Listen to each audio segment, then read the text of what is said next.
Hey, what is up guys? Welcome back to the channel where today we're going back over my 2007 Volvo S60.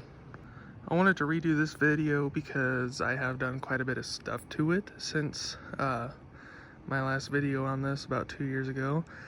I was cleaning it out, getting it all nice and clean, and realized I should probably give you guys an update video on this thing.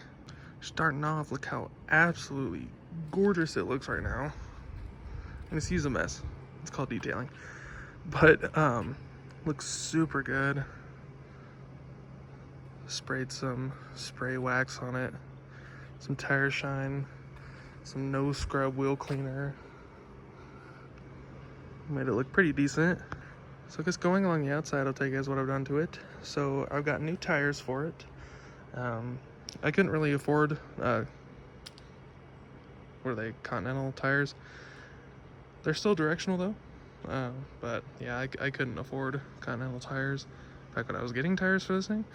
They're still directional, like asymmetrical, but yeah, they're a lot quieter, at least in my opinion. More than likely, when I do get new tires eventually, I'll probably get Continentals again, just because like that's a pretty big tire that a lot of people put on their European cars. It's pretty popular. I mean, it's a good tire though. I put a couple spoilers on it. This rear window spoiler, which I think balances out that back look, and it makes it look really nice. Put a couple stickers on it. Around the other side. 21 is simply too many pilots. I love that sticker. This sticker can probably be removed because it's not quite current. Now, mind you, this paint right here is seeing better days lately. Past few months, it's been looking really dull, and I don't know what that's about. Obviously, you can see like the other panel isn't looking like that. I got some compound and polish and stuff. I could probably make it look nicer, but I put on, I put on this spoiler. Both of these are from Spoiler King. I put on this spoiler, balances out that back look, because I wanted something that was pretty subtle, and not too big, and something that was cheap and easy to install. Yeah, I put on this sticker, which I need to just fully take off. Then you get some adhesive remover and get rid of this, because it's obviously chipped and looks like trash. I got this little license plate cover, and I do have the black Colorado plates. I've got a new fuel pump. I've got new struts in the front, and I'll tell you guys about that. So with these front struts, now you might be thinking, oh, they're new, but your ride height isn't any different than it was before. Now listen, it was at one point. These struts are already shot, and it's only been 20,000 miles since I put them on, roughly.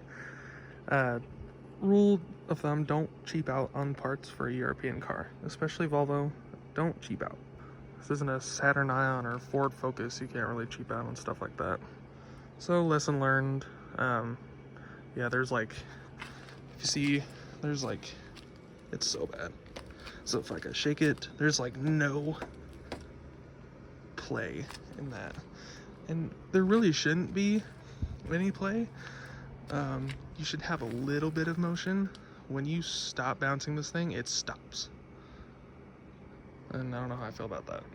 It's hitting bumps and stuff and imperfections in the road a lot harder. I can tell my steering is the exact same way it was before. You know, a little bit more loose, a little bit more vague, which these cars tended to have, but it was not like that when these struts were brand new. So yeah, lesson learned. Got a new fuel pressure sensor in it, because that was an issue that it was giving me last year. I've redone the headlights many a time. I just keep buying cheap stuff, that's why I keep having to redo it. Still no front bumper though. It's actually a stupidly expensive part. There's one that I do like that'll give it, you know, a more aggressive look, as if it doesn't have one already. Yeah, it's about 200 bucks. And it's kind of crazy, but yeah.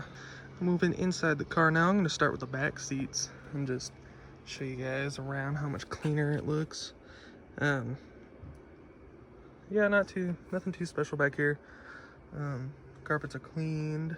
Back seats are full of junk that I don't know if I need or not. The headrests aren't popped down because I'm waiting for my friends to get in here at some point in the near future so I can smack them in the back of the head.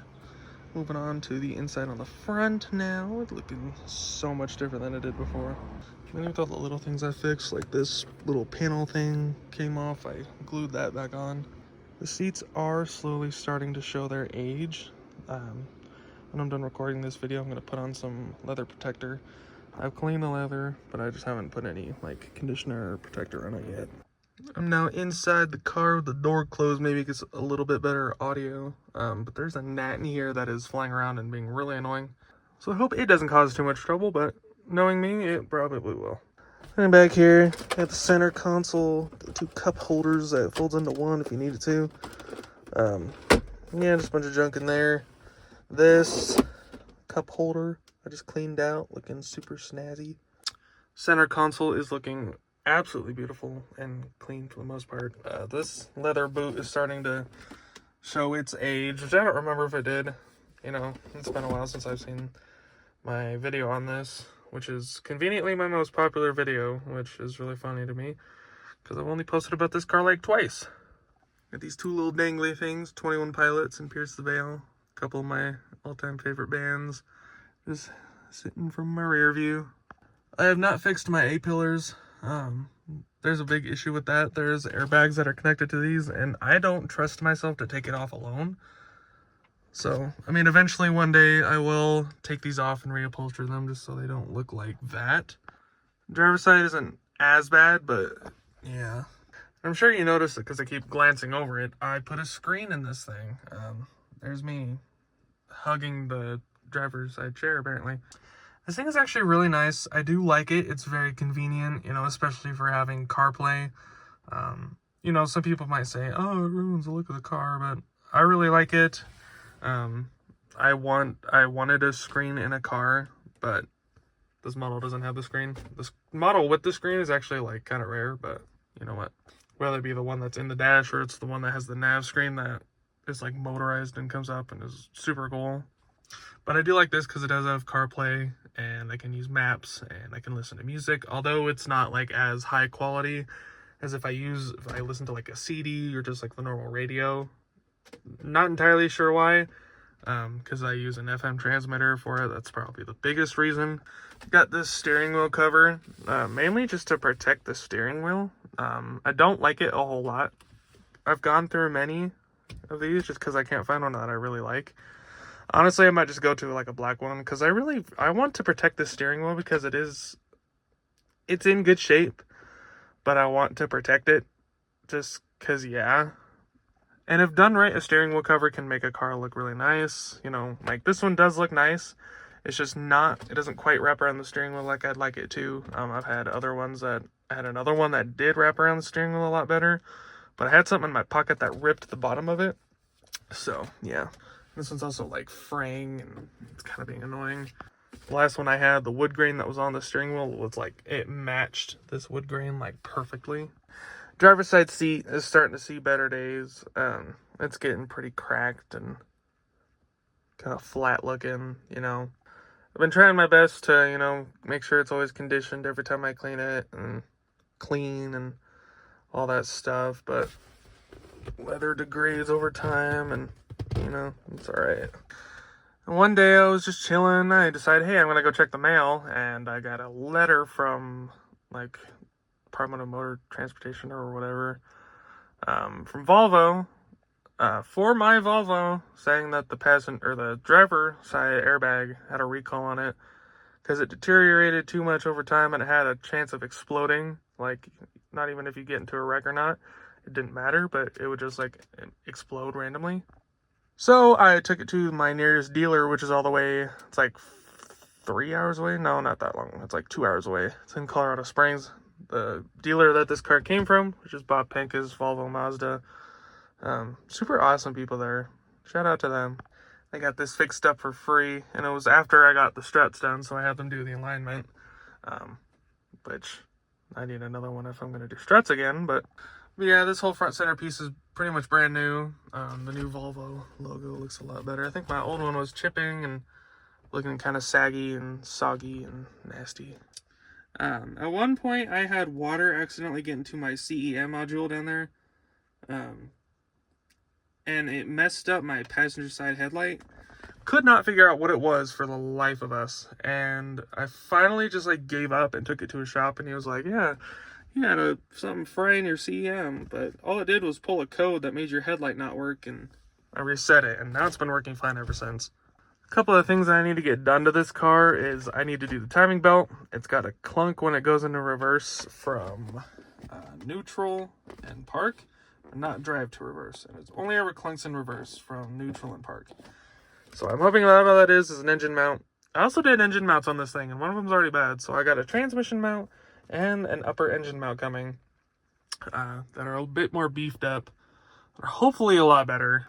And hopefully that fixes the clunking problem in reverse. I just hope that it's just the specific movement that the transmission makes when going into those gears from neutral or park makes the transmission move in a way that clunks possibly the, transmission mount or something else. If not, the only other thing that it has been tied to, and that you can actually feel it when you put your hand up to it, is my axle bearings, I think. Which isn't the most fun job to do on this, but like I said a couple of times, I have put just a little over 20,000 miles on this car since I've gotten it. I do not understand how I've driven that much in the last, not even barely 2 years, but it's kind of insane, But yeah, I really need to get that timing belt done. It's starting to show some cracks, which gives me extreme anxiety, always has ever since I got the car. And recently, one of the last couple oil changes I did, I decided to check the timing belt, and it's starting to have some wear cracks, so I'm really needing to get that done. I finally got my tax return in, so I'm going to use that money to go get it done. I do not trust myself to do it under any circumstances, because I fear I will destroy my engine, and I do not want that. Now, usually I'm not one for air fresheners, but this one by, I think, Mason and Muse, I think is the brand or whatever, smells so darn good. Like, oh my gosh, I want to eat it. It's got like bergamot, and it smells like almost like a cologne, but not like a bad cologne. It's not like a nasty, fake nastiness. Let me give you guys a little startup. I'll turn that off.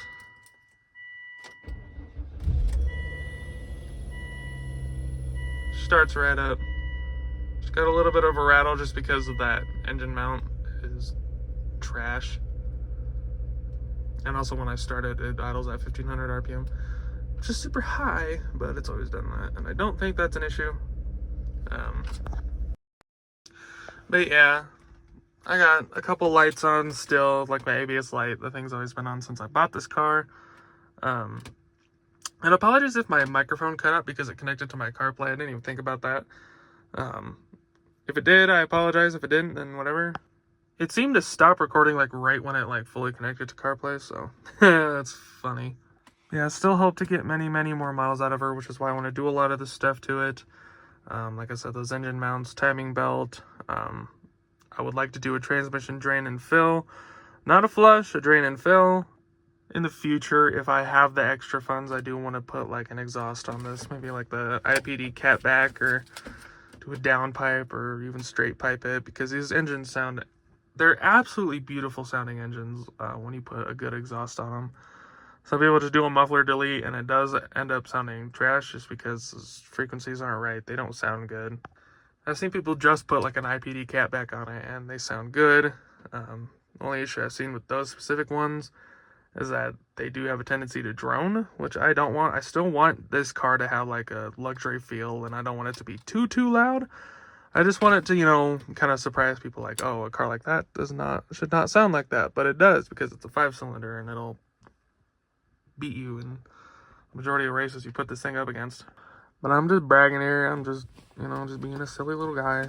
But yeah, I can't wait to get a bunch of the stuff done on this so I can truly start enjoying it, because, with the timing belt and stuff, like, I'm afraid to, like, pull it hard or, like, anything, like... It's like a fear, like I'm going to press on the gas one day and it's just going to go clunk, and I shouldn't say that, knock on wood, knock, that's not even wood, and I just messed that up, but that's cool. But, it's fine, it's good, I love this car. I don't plan on getting rid of it anytime soon. I don't plan on selling it, unless if someone is willing to trade this thing for a equal year or newer with equal miles or lower Volvo S80 with the Yamaha V8, but I don't think anyone would be willing to do that.